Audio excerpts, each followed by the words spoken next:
Բարեցես, այսօրվա բացականները չունենք բացականները, որ ուրախ եմ, որ բոլորը համարելված եք և մեր այսօրվա դասի նպատակը նոր գիտելիքների ձևավորումն է, ստանալ գիտելիքներ կուսակցությունից, հասկանանք որոնք են կուսակցությունները, որոնք են կոալիցիաները, մեր ստացած գիտելիքներով ուրեմն կարողունակություններ ձեռք բերել և տարբերակել կուսակցությունների ձևավորումը և ինչպես են կուսակցությունները ձևավորում և դառնում կոալիցիա և դասի վերջն արդյունքում չնայած անչափահասություն է, գիտենք, որ ընտրություններին մասնակցում են միայն չափահաս երկրի քաղաքացիները, բայց փոփոխությունների ենթարկվել օրենսգիրքը ոչ միայն քաղաքացիները կարող են մասնակցել, այլ կարող են մասնակցել, այո, կարող են մասնակցել նաև ոչ քաղաքացիները, օտարերկրյա քաղաքացիները, ովքեր որ մեկ տարուց ավել բնակվում են Հայաստանի Հանրապետությունում։ Մեկնարկը դրված է Հայաստանի Հանրապետության նախագահան հրամանագիրը արդեն ուժի մեջ է մտել նախագահի հրամանագիրը և հունիսի 7-ին ընտրություններն են։ Այո, և հնդիկը, և պարսիկը, և չգիտեմ, այլ ազգի քաղաքացիները, ովքեր որ մեկ տարուց ավել բնակվում են Հայաստանի Հանրապետությունում, բայց դասի վերջում կիմանաք, կսովորեք և ձեր գիտելիքների ձեռք բերված ուրեմն վերջնաարդյունքը դասի կփոխանցեք ձեր ընտանիքներում և հասարակությունում, թե ինչպես են ձևավորվում կոալիցիաները և ինչ դերակատարություն ունի նոր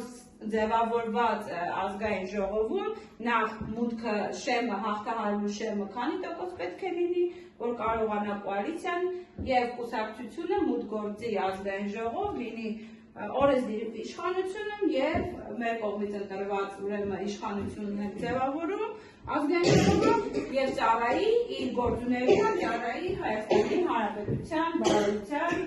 առումով, ինչ դասի նոր նյութի սկսել է,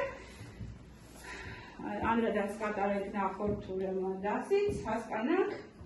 ինչ է իրենից ներկայացնում կուսակցություն ասելով, ինչ ենք հասկանում։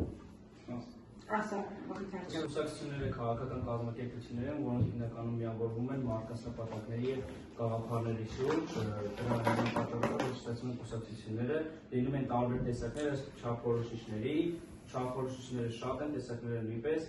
առաջին չափորոշիչը դա ըստ գաղափարախոսության չափորոշիչն է, որը բաժանվում է մի քանի տեսակների, առաջին տեսակը դա պահպանողական տեսակն է, որը պաշտպանում է կայունությունը, լիբերալ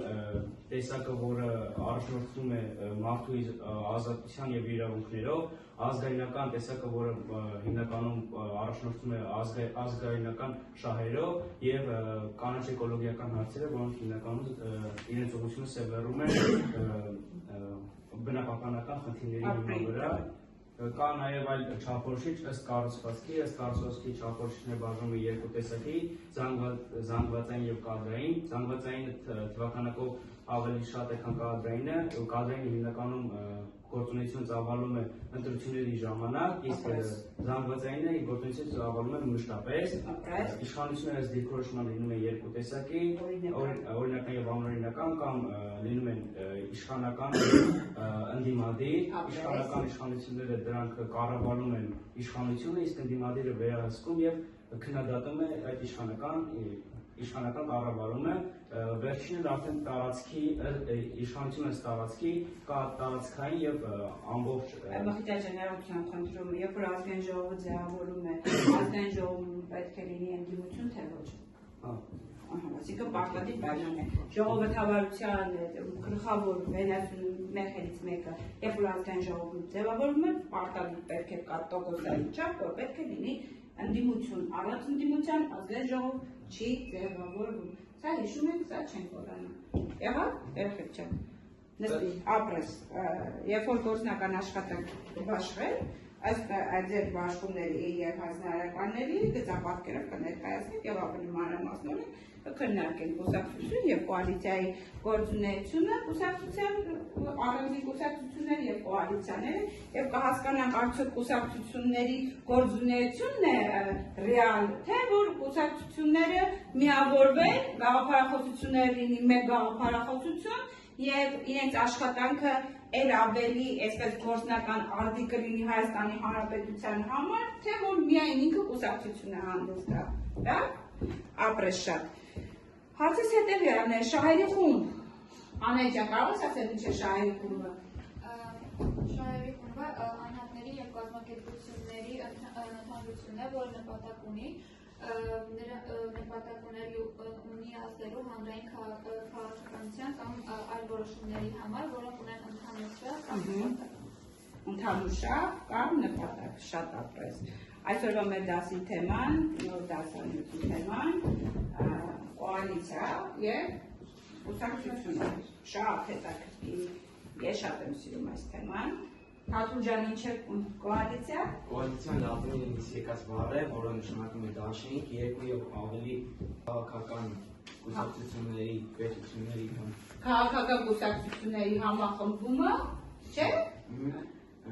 Նշանակում է կոալիցիա։ ապրես, նշանակում է կոալիցիա։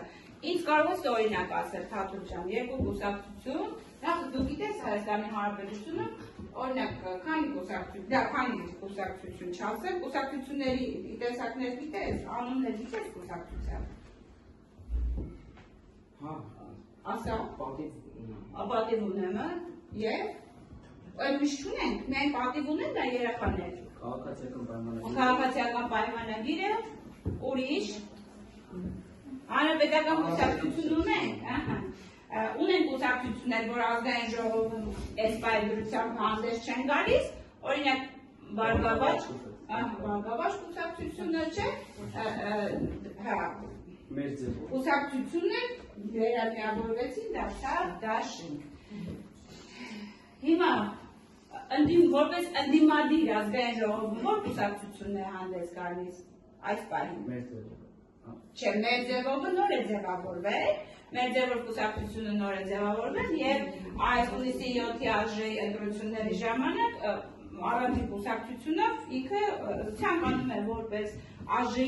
իշխանությունում հանդես գալ, աշխատել, ծառայել Հայաստանի Հանրապետության համար քաղաքացիների համար, դա մեր ձևովն է լինելու, որպես ընդդիմադիր կուսակցություն։ Հանրապետական կուսակցությունը որպես ընդդիմադիր կուսակցությունն է լինելու։ Նստիկ Թաթուլ ջան, ապրես, ամեն դեպքում պատկերացում ունես, դինեց ինչ է ներկայացնում կոալիցիան։ Երկու ուրեմն տարբեր կուսակցություններ միավորվում են, չէ՞, և այսինքն այդ երկու կուսակցությունների գաղափարախոսությունն ու հայացքները դառնում են մեկ գաղափարախոսություն և որպես հանդես են գալիս որպես դաշինք նաև, որպես կոալիցիա են հանդես գալիս և մուտք են գործում ազգային ժողով։ Ազգային ժողովի շեմը, կուսակցության հաղթահարման շեմը 5% է, որ կուսակցությունն է մտնում, և որ դաշինքն է մտնում 7% է, տարբերությունը որն է, ինչու համար են տվել 7%, 7% ինչու են տվել, տրամական է, երեխեք ջան, 7% տվել են դաշինքին, ովքեր են դաշինքում հանդես գալիս, երկու և ավելի կուսակցություններ։ Ըստ այդ կուսակցությունը իրեն ավելի քիչ պետք է տոկոս, քանց թե մեկից ավելի կուսակցություններ, որոնք որ ավելի շատ են իրենց գործառույթները ավելի շատ է, իրենց ավելի բարձր, որ պետք է տոկոսը ավելի շատ լինի, որ չեմ հաղթարելուց հետո նոր կարողանամ առաջ առաջ գնալ։ գնալ։ Ինչպես են ընտրում վարչապետին, այս պարագայում ազգային ժողովում կոալիցիաների դերակատարությունը, տեղերի բաշխումը, տեղերը չէ, որ ասում ենք շեմ պետք է լինի հաղթահարված։ 50 գումարած 1 պլյուս, ով հավաքեց կուսակցություն կամ կուսակցություն կոալիցիա դաշինք, եթե ազգային ժողովում լինում են այսպես մեծամասամբ գերակշիռ ուրեմն քանակ է լինում պատգամավորների, ապա վարչապետի որպես վարչապետի թեկնածու որ հանդես են գալիս, կուսակցությունները առաջադրում են չէ՞ անձանց վարչապետի տեխնացու, բնականաբար այն կուսակցությունները, ովքեր ընտրություններից հետո ձևավորում են կոալիցիա կամ դաշինք, չէ, առաջարկում են մեկ տեխնացու, բնականաբար, եւ ովքեր որ ազգային ժողովում ունեն շատ մանդատներ, թվով կուսակցականները շատ մանդատներ ունեն, իրենց քվեիների միջոցով ձևավորում են, ընտրում են վարչապետ։ Վարչապետի ընտրության ժամանակ երեխաներ, ՀՀ քաղաքացիները մասնակցում են, երբ որ մենք մասնակցում են, թե ոչ։ Վարչապետի ընտրությունը ինչպես է ձևավորվում։ Ինչպես նոր ասացի, ազգային ժողովի, այո, ազգային ժողովի պարլամավորների միջոցով։ Սա կառավարման տեսակի հետ առնչություն ուներ, թե ոչ։ Երկրի կառավարման առնչություն ուներ, շարունակություն տամ, ինչով առնչություն ուներ, երբ որ 2015 թվականին տեղի ունեցավ Սահմանադրության փոփոխությամբ փոխվեց Հայաստանի Հանրապետության կառավարման տեսակը, եղավ խորհրդարանական, այսինքն վարչապետի ձևավորում ազգային ժողով եւ Հայաստանի Հանրապետության նախագահի ընտրում է ազգային ժողովը։ Սա խորհրդարանական տեսակն է։ Անցնենք, որպեսզի այդ տարբերությունը դասի վերջնահարցունքը ավելի շոշափելի զգանք, անցում կատարեն գործնական աշխատանքի մի թիմը, չնայած դասարանը շատ քիչ է, եթե շատ մեծ լիներ գործնական աշխատանքը էլ ավելի այսպես արդյունավետ կլիներ եւ արդյունավետությունը իրենց այսինքն շատ գաղափարներ իրենց գործնական աշխատանքով ցույց կտային, ընդհանրապես ունենք դասարանը 5 աշակերտ է, պայմանները փոքր են, բայց երեխաներից գաղափարները թևածում են եւ շատ լայն են, ես վստահ եմ դրանում, ու տեսնենք երեխաները, աշակերտներս ինչքանով ըմբռնեցին ինչ է կուսակցությունը եւ կոալիցիան, կոալիցիա եւ կուսակցության տարբերությունը ինչու՞ն է կայանում եւ արդյոք երկրի կառավարման համար, ազգային ժողովում, օրենքների ընդունման համար, որովհետեւ մենք գիտենք, որ օրենքները իրենք նորմատիվ իրավական ակտեր են, համախումբ են նորմատիվ իրավական ակտեր, դրանք վարքագիծ են, կյանքը թելադրող, շարժող վարքագիծեր են բոլորիս համար։ Հիմա դες հանրահարություն, կուսակցություններ, կոալիցիա, որոշեք, ինչպես եք բաժանվում, ներկայացնում եք, կուսակցությունը առանձին, կոալիցիան առանձին, տարբերություններն եք ներկայացնում եւ իհարկե մտք եք քննարկում է լինելու։ Բայց է, ներողություն։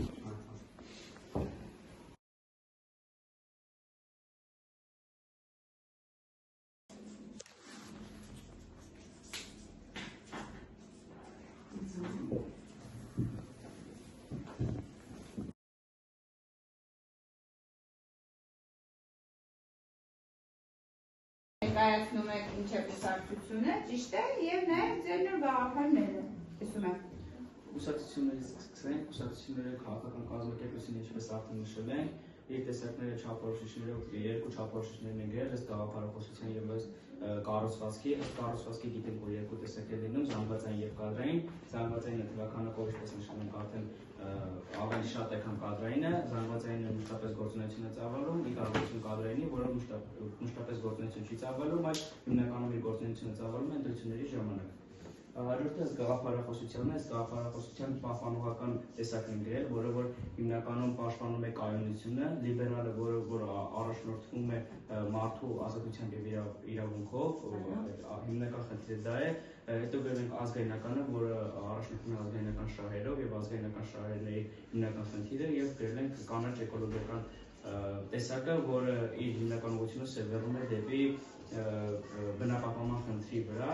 Ես ներկայացնում ազգային ժողովը բարձրագույն օրենսդիր մարմին է, որը ընդունում է օրենք, իրականացնում է օրենքների իշխանությունը, ընդունում եւ փոխում է օրենքները, հաստատում է պետական բյուջեն, իսկ ազգային ժողովը ձևավորվում է ընտրությունների միջոցով, պատգամավորները ընտրվում են ժողովրդի կողմից, հետո Հայաստանում ազգային ժողովը բաղկացած է պատգամավորներից,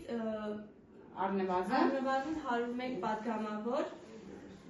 ընտրվում են համամասնական ընտրակարգով, Պատգամավորի դերը առաջարկում են օրենքների նախագծեր, մասնակցում քննարկումների, ներկայացնում են ժողովրդի շահերը։ Ազգային ժողովը աշխատում է նախաշրջաններով, կան հերթական եւ արտահերթ նախաշրջաններ, արտահերթը սովորաբար նիստերը սովորաբար բաց են եւ հեռարձակվում են։ Այո, նիստերը սովորաբար բաց են եւ հեռարձակվում են։ Ուզեք լինեիք պատգամավոր, կուսակցության անդամ, երեխաներ, կուսակցականներ։ Հիմա յուրաքանչյուր կուսակցություն ունի իր երիտասարդ թեմը եւ շատ սիրուն գաղափարներ ունեն, իրեն երիտասարդ թեմով աշխատում են եւ հետագայում երբ որ ավարտում է, կայացած է լինում, արդեն ունենում են գաղափարախոսություններ եք ունենում եւ արդեն լինում են կուսակցականներ։ Որպեսզի լինի կուսակցությունը օրինական, ինչ ճանապարհով է անցնում։ Չէ, ունենք օրինական եւ անօրինական, չէ, ինչ է լինում, ինչ պետք է լինի կուսակցությունը, գրանցված պետք է լինես, չէ, ահա, իսկ որ դու լինես իրական կուսակցական, քեզ ինչ է հարկավոր, անդամատոմս, չէ, ահա, գրանցվում ես, յուրաքանչյուր ամիս անդամավճար ես վճարում, մասնակցում ես կուսակցական ժողովներին, դու քո գաղափարներն ես առաջարկում, ոնց որ հիմա դու ունես նոր գաղափարներ, խոսել մխիթար գաղափարներից։ Կրթության ոլորտում մենք տվել ենք մի քանի գաղափարներ, որոնք որ պետք ցանկանան կատարվի, դրանցից մեկը ուսուցիչների աշխատավարձի բարձրացումն է, որը որ գլխավոր հիմնական պատճառն այդ խնդիրներից մեկն է, նոր դպրոցների կառուցում եւ այլ բարեփոխումներ, որոնք վերաբերում են կրթական ոլորտին, հետո առողջապահության ոլորտի եւ նույնպես մենք տվել ենք մի շարք գաղափարներ, օրինակ դրանցից մեկը հենց նոր հիվանդանոցների կառուցումն է, նոր բուժ ծրագրեր, որոնք որ մեծահասակներին ավելի արտոնություն կտան, կանաչ էկոլոգիական այդ էկոլոգիական բնապահպանման խնդրի մասին նույնպես տվել են գաղափարներ, որոնցից ինձ թվում է ամենակարևորը դա աղբի տեսակավորումն է եւ այդ գաղափարներն են, որ մենք առաջարկում։ Շնորհակալ եմ, շատ սիրուն գաղափարներ, տեղին եւ արդի գաղափարներ, որոնք կարող եք առաջարկությունների տեսքով նաեւ ունենք կայք, այդ կայքում իմ օգնությամբ ձեր գաղափարները կգրենք, ուղարկենք արժե ու կտեսնենք, այնտեղ շատ սիրուն երիտասարդների հետ աշխատում են, մենք ենք այցելել, չէ, ազգային ժողով եւ իրենք էլ շատ ողջունում են երիտասարդների մուտքը եւ շատ համագործակցված աշխատում են երիտասարդների հետ։ Շնորհակալ եմ շատ, նստեք։ Գաղափարներ են բառը, որը նշանակում է դաշինք, երկու եւ ավելի քաղաքական կուսակցությունների, պետությունների կամ կազմակերպությունների կազմակերպությունների ժամանակավոր միությունն է ընդհանուր նպատակների իրականացնելու համար քաղաքականության մեջ դա ստեղծում է խորհրդարանում համաստություն չունեցող կուսակցությունների կողմից։ Կոալիցիան դիրում է երկու տեսակի, նախընտրական եւ խորհրդարանական ըստ կառավարության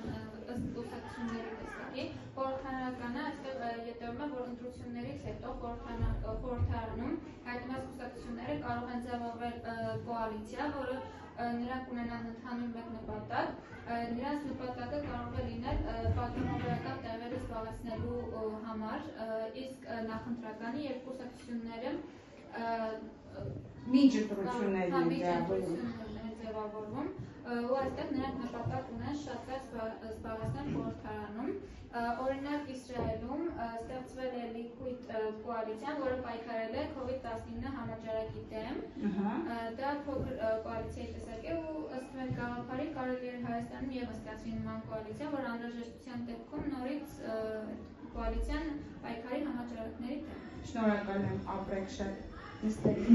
Տնային առաջադրեմ, ես կուսակցական եմ, հանդես եմ գալիս որպես կուսակցական եւ ցանկություն ունեմ ինձ դերակատարություն ունենալ կուսակցության մեջ, այնուհետեւ լինել որպես պատգամավոր։